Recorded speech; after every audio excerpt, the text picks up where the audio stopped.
ambil sesuatu. Tanya Nabi, kenapa ya Rasulullah? Sahabat tanya, tadi aku nampak api neraka Allah, kemudian aku diperlihatkan buah syurga, aku teringin nak ambil buah syurga tu, aku dah nak capai, pop tak dapat. Saya baru bila baca hadis ni tuan-tuan, saya teringat kita hari ni ada teknologi TV Samsung yang dipanggil apa 3G ke apa benda tah, yang kena pakai spek tu, dia nampak macam bola, macam bola nak pergi kat dia. Rupa-rupanya teknologi ni Nabi dah tengok dulu. Allah tunjukkan pada Nabi, buah tu macam betul-betul bergoyang-goyang macam nak ambil, pop tak ada. Mak Saleh, orang Jepun kaji hadis, dia buat dulu. Tuan-tuan muslimin yang dirahmati Allah, kan? Aku teringin, kata Nabi, kalau buah tu boleh jadi bukti pada umatku, tapi tak dapat. Nabi nampak. Nabi biasa dengar bunyi tunggul menangis. Sahabat cari mana bunyi macam unta menangis. Cari-cari tak jumpa. Nabi pergi kat tunggul. Tunggul tu dulu Nabi guna sebagai mimbar. Lalu sahabat nak buat transformasi, sahabat nak buat inovasi, buatlah mimbar baru untuk Nabi. Nabi pun tak guna tunggul yang lama. Bila Nabi guna mimbar yang baru, tunggul lama menangis. Nabi tanya, kenapa kau menangis wahai tunggul? Tunggul pohon kurma tu kata, ya Rasulullah, aku sedih kerana tak boleh berkhidmat lagi pada engkau ya Rasulullah. Nabi kata, ginilah tunggul, aku bagi kau dua pilihan. Kau nak aku balik guna engkau, ataupun kau nak tumbuh dalam syurga dan menjadi buah-buahan yang dimakan oleh para Nabi dan para Rasul. Nak pilih yang mana? Tunggul pun kata, ya Rasulullah, aku pilih untuk hidup dalam syurga bersama para Nabi dan para Rasul. Pepatah Melayu, bodoh macam tunggul dah tak boleh pakai. Tunggul lagi cerdik daripada orang. Tunggul rasa sedih tak boleh khidmat pada Nabi. Manusia rasa relax bila tak buat apa-apa kerja untuk Nabi. Tuan-tuan muslimin muslimat yang dirahmati Allah. Apa lagi? Itu mata telinga Nabi. Dan perut Nabi. Perut Nabi ni tuan-tuan cerita dan disebut dalam hadis. Macam mana sahabat ni nama Sawat. Sawat ni dalam satu peperangan, dalam Nabi cek perbarisan. Yang cek perbarisan tu tuan-tuan, sunnah tu. Cek perbarisan tu, kita ingat daripada barat. Tak. Nabi cek perbarisan, Nabi perbetulkan, Nabi ambil pedang, pop, Nabi cocok perut. Pasal? Wallahualam, boroi ke apa benda tak tahulah. Kan? Nabi cocok. Lalu bila Nabi nak wafat ni tuan-tuan, bila Nabi nak wafat, hari Nabi nak wafat ni, Nabi buka cerita. Nabi tanya, wahai sahabatku, siapa yang rasa-rasa dia rasa nak tuntut balas, dia rasa dia nak minta hutang, tuntutlah hari ini. Rasanya aku dah tak lama akan kembali pada Allah. Hening suasana tuan-tuan, senyap. Sahabat semua pakak menangis. Ya Rasulullah, Rasulullah nak wafat. Semua tunduk. Waktu tu hening suasana. Tiba-tiba bangun satu orang laki-laki, Sawat. Ya Rasulullah, aku ya Rasulullah. Ya, ada apa wahai Sawat? Dalam satu peperangan ketika kau menyemak perbarisan, kau telah ketuk perut aku ya Rasulullah. Lalu kau nak apa? Lalu hari ini aku nak tuntut balas ya Rasulullah. Bukankah tadi kau buka peluang? Umar terkejut. Apa bengong Sawat ni? Nak tuntut balas. Nabi kata, ambilkan pedang. Ambillah kayu, pedang. Dan ya Rasulullah, ada apa lagi Sawat? Waktu peperangan tersebut ya Rasulullah, aku tak pakai baju. Aku tak pakai baju ya Rasulullah. Perut aku kena direct. Jadi aku juga minta adil ya Rasulullah. Sila bukalah baju engkau. Nabi ni tuan-tuan, Nabi ni pemalu. Maka bila Nabi buka baju ya Rasulullah, Nabi buka baju ni, nampaklah perut Nabi. Perut Nabi yang hebat. Bolehlah ada iras-iras macam saya lah, lebih kurang. Maka nampak tubuh Nabi ni tuan-tuan. Baca dalam hadis, Nabi punya ketiak ni putih. Putih berseri. Ketiak tuan-tuan kalau apa? Biru. Pekat sungguh. Pergi Kedah tak kot. Saya selalu kata kakek. Dan tuan-tuan yang dirahmati Allah, ketiak biru. Tuan-tuan yang dirahmati Allah. Kan?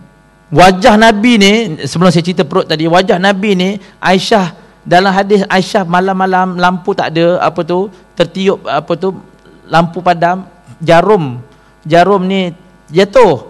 Nabi waktu tengah cari tu, Nabi datang, nampak jarum sebab wajah baginda Rasul sallallahu alaihi wasallam.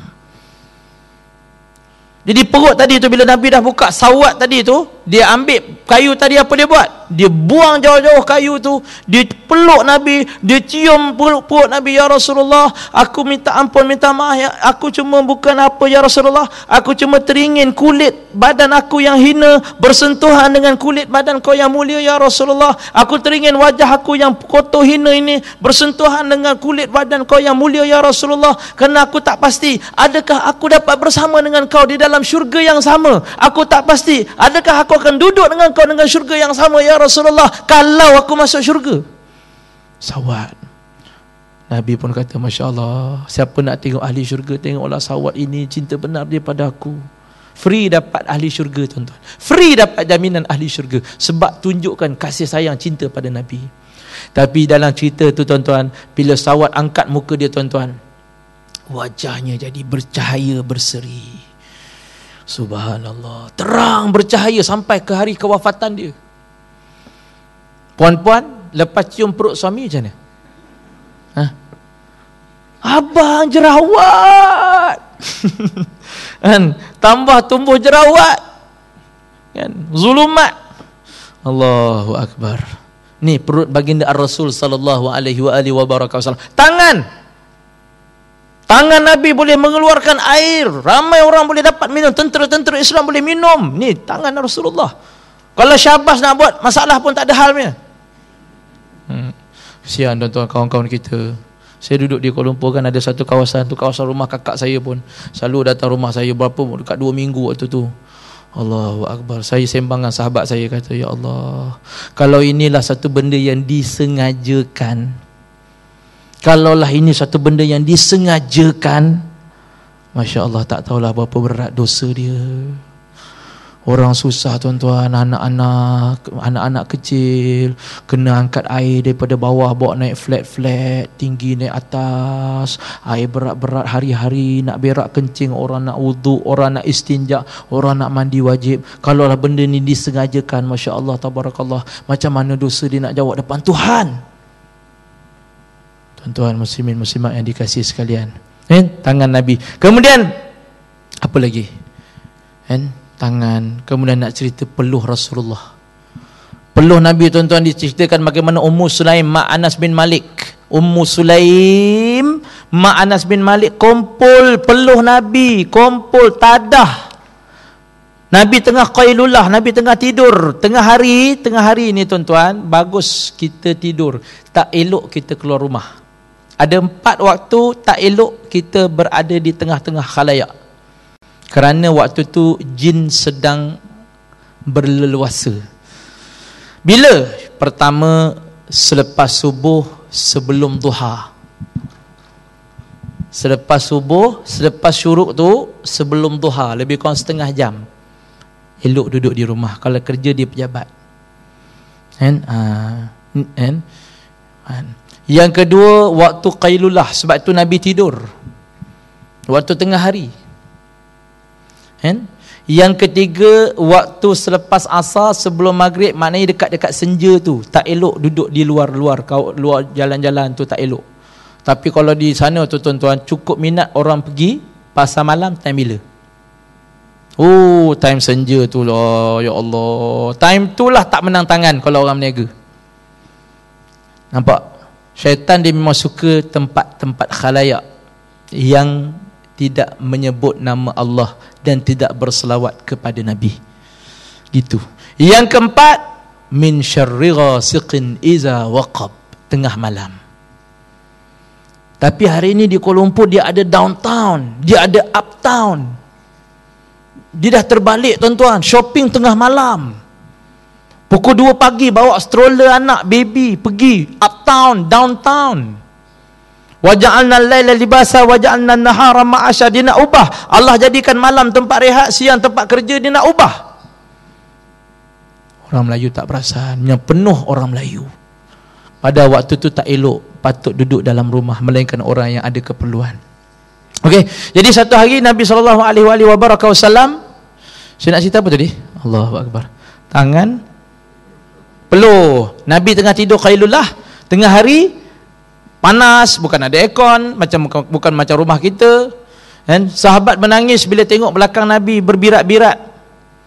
Kan? Puan-puan punya tilam Slumberland. Kan? King Coil, Vono, Dunlop Pillow, benda tak nama. Nabi tidur atas pelepah tamar, berbirat. Sahabat menangis tengok Rasulullah. Dan kemudian apa nama, Ummu Sulaim kutip. Jadi Nabi terjaga. Nabi tanya, ada apa ni wahai Ummu Sulaim?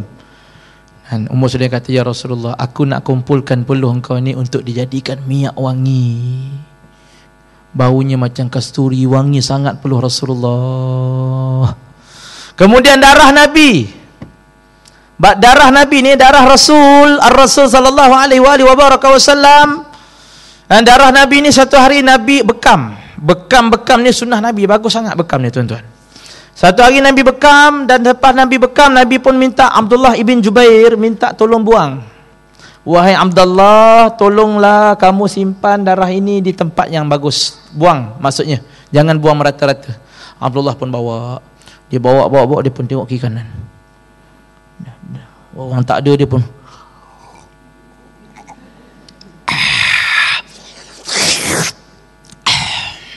ini bukan Dracula tau.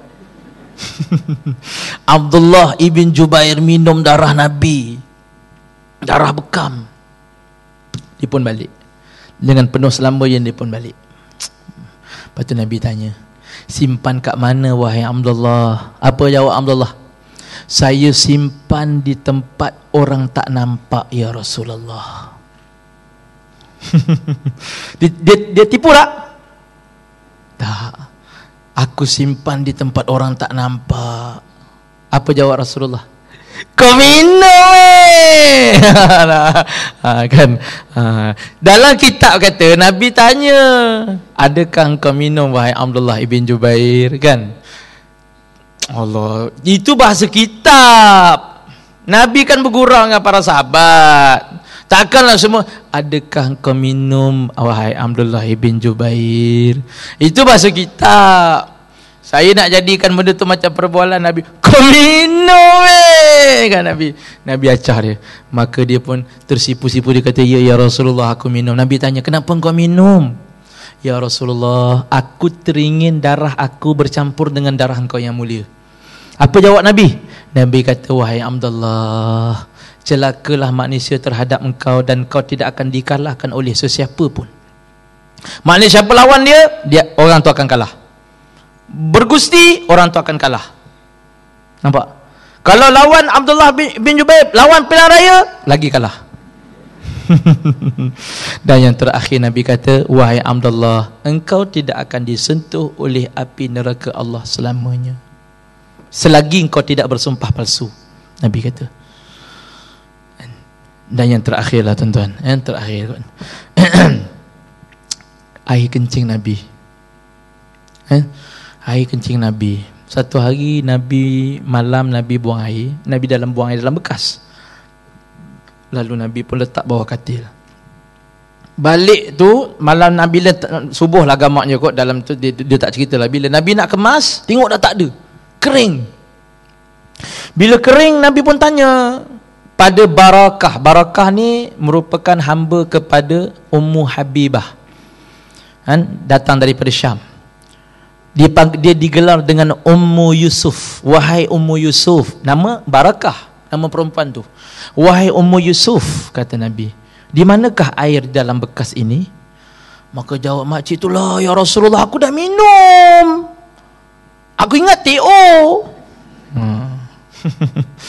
Nabi kata, wahai Ummu Yusuf, engkau tidak akan wahai Ummu Yusuf, engkau tidak akan sakit selamanya. Sungguh, kata ulama, dia tidak sakit melainkan sakit sakaratul maut.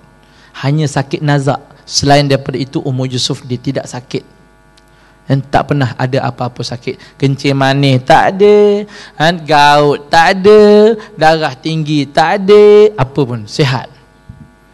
Masya-Allah, tabarakallah. Itu. Inilah tuan-tuan, saya nak cerita apa banyak lagi. Rambut Nabi para sahabat berebut. Minta dengan Anas bin Malik. Anas bin Malik kata, hanya aku ada tinggal selai. Satu aku bagi kat orang. Tinggal selai. Selai inilah yang aku nak buat teman di dalam kubur aku nanti. Tak boleh, dia tak bagi dah.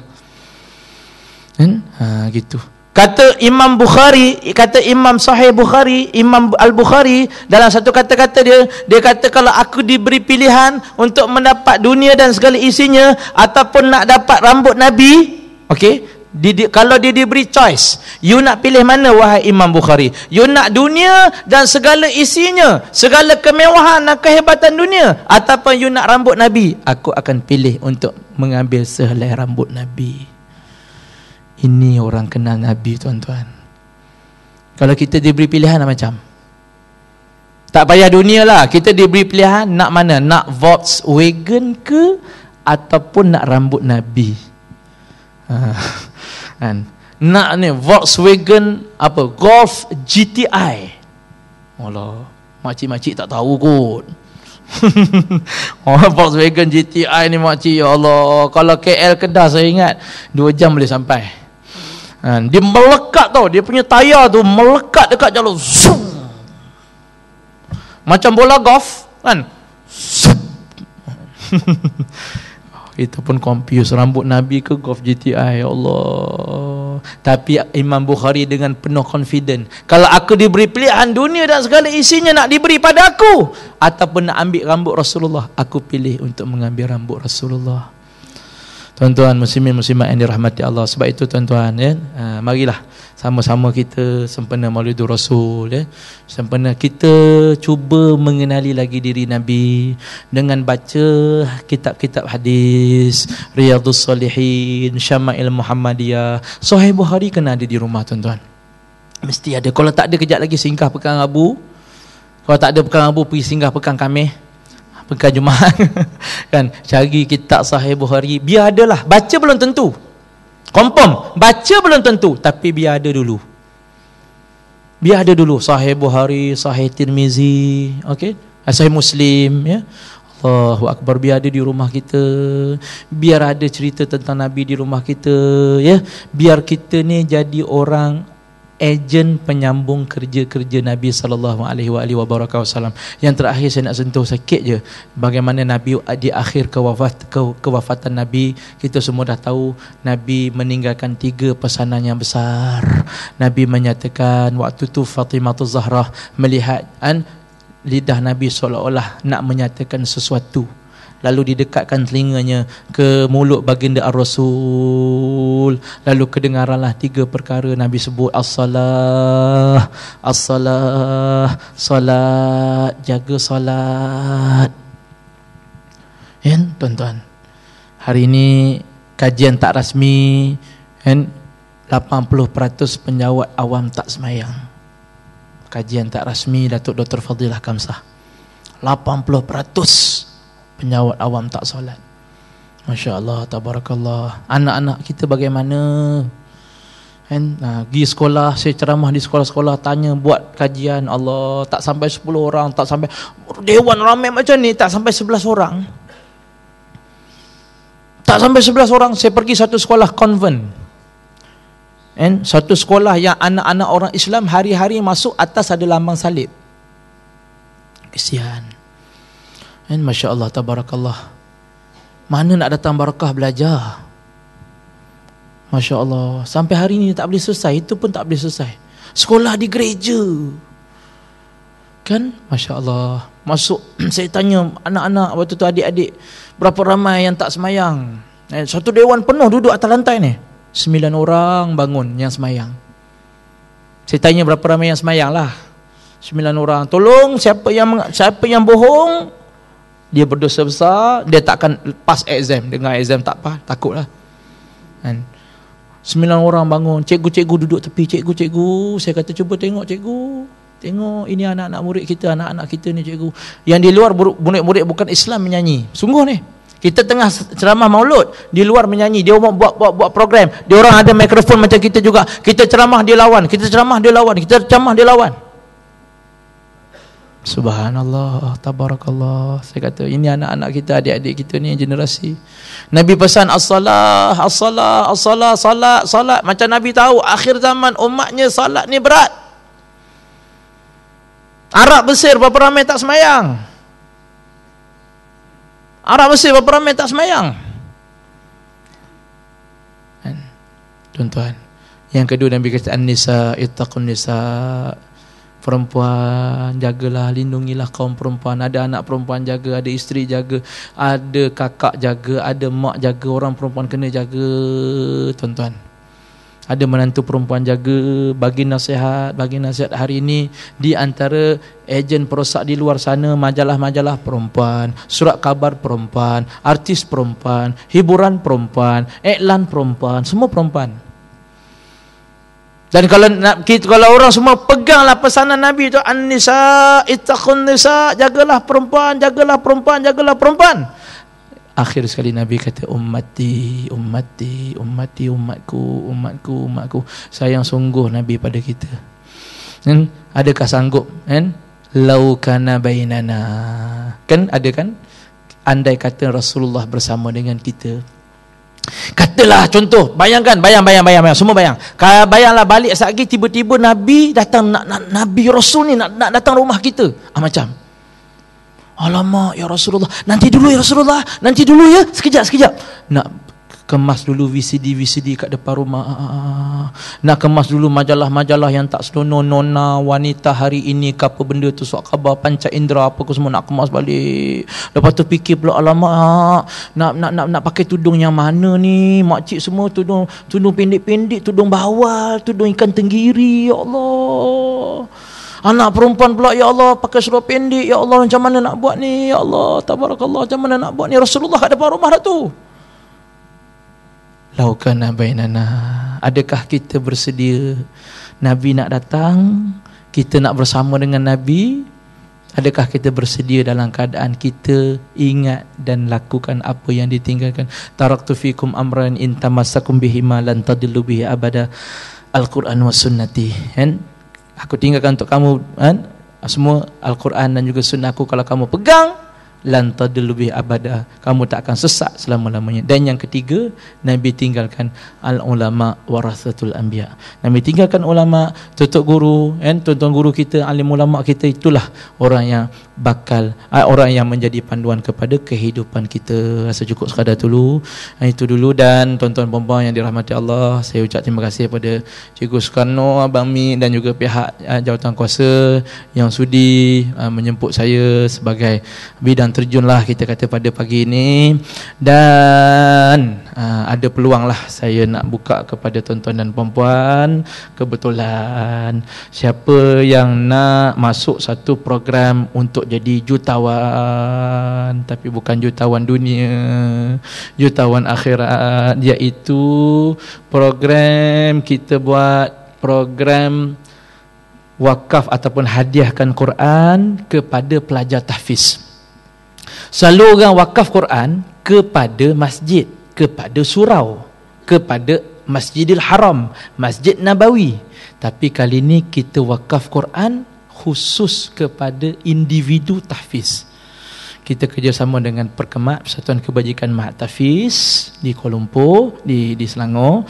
Dan kita telah serahkan, mula-mula saya bagi 191 naskah.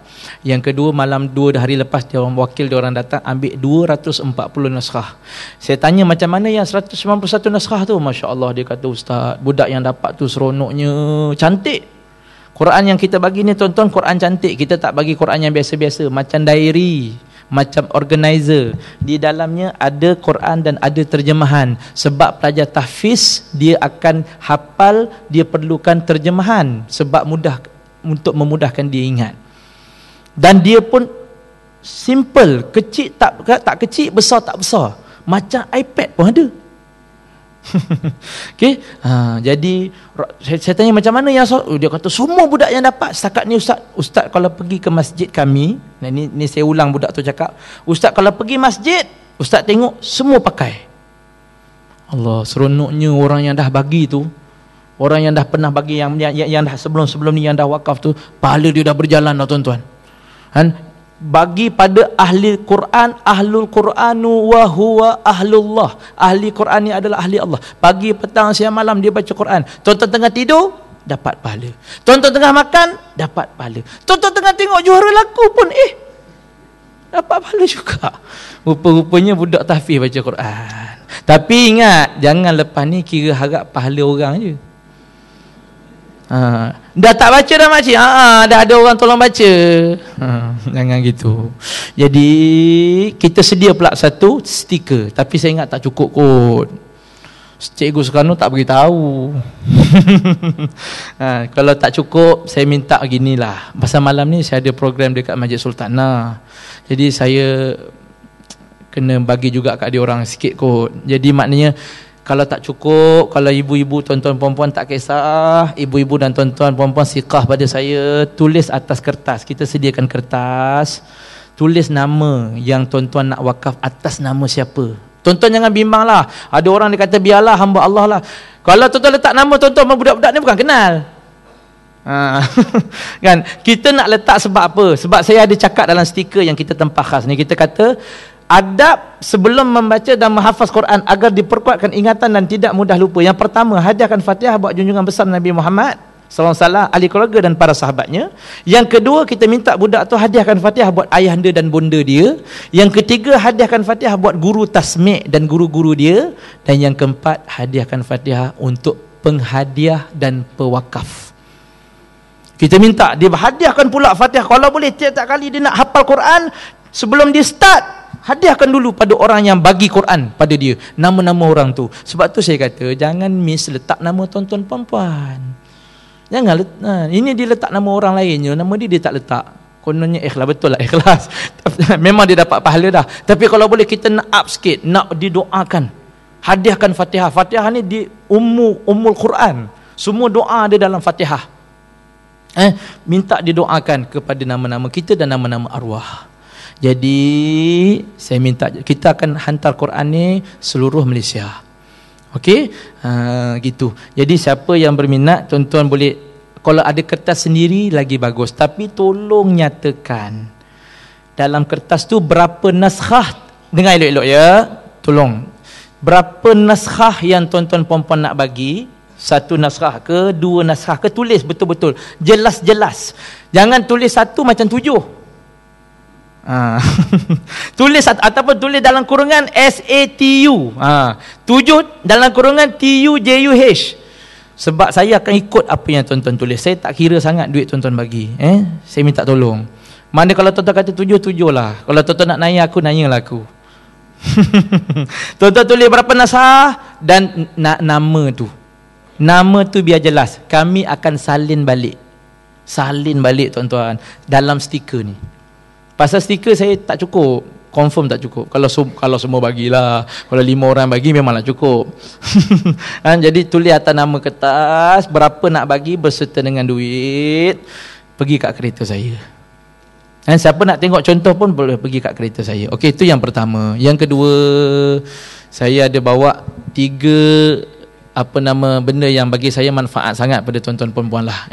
Ini produk perubatan Islam kita buat di Perak, iaitu minyak angin penawar yang boleh lawan sangat minyak cak kapak. Memang setakat ni dia minyak serbaguna, sangat baik untuk selesema, sakit kepala, pening, loya, sakit sendi, kebas badan, letih, sihir dan gangguan. Kita telah ru'yahkan ayat-ayat suci Quran dan doa-doa dengan izin Allah. Minyak ni tuan-tuan tak ada kuasa apa. Dengan izin Allah kita ikhtiar saja. Murah je. Minyak ni 2 botol RM10. Sebotol RM6. Tapi kita jual 2 botol RM10. Itu tanda suruh beli 2, faham? Okey. Yang kedua, BAM. BAM ni adalah BAM Serai Wangi. BAM Serai Wangi, dia BAM lah, pun kita baca juga Quran dan doa-doa. Cuma orang tanya apa beza Ustaz minyak dengan BAM, saya pun susah nak jawab. Makcik tengok sendirilah beza dia. Tapi harganya RM5 juga. Ini RM5. Dan yang terakhir, halo, sekejap Hello. Lotion lada hitam. Selalu orang buat lotion Halia kan, pasal nak dekat TV, tapi kita buat lada hitam. Dia macam balm juga, tapi dia lada hitam. Kenapa lada hitam? Sebab lada hitam ni jin sangat alergik dengan lada hitam. Oh, kalau orang ada gangguan-gangguan jin tu, dengan izin Allah sangat baik kan? Tapi panas, sangat panas. Lada hitam, awas tuan-tuan, sangat panas. Jangan salah sapu. Okey. Saya lupa nak beritahu, harga wakaf RM60. Saya tak sebut. Harga wakaf satu Quran ni RM60. Sebab tu saya letak 6 nama. Kita letak 6 nama sebab kita consider satu nama RM10. Tapi terpulanglah. Sebaik-baiknya satu Quran satu nama. Baru puas pahala orang tu dapat. Cubalah tuan-tuan bayangkan beli burger bagi 6 macam.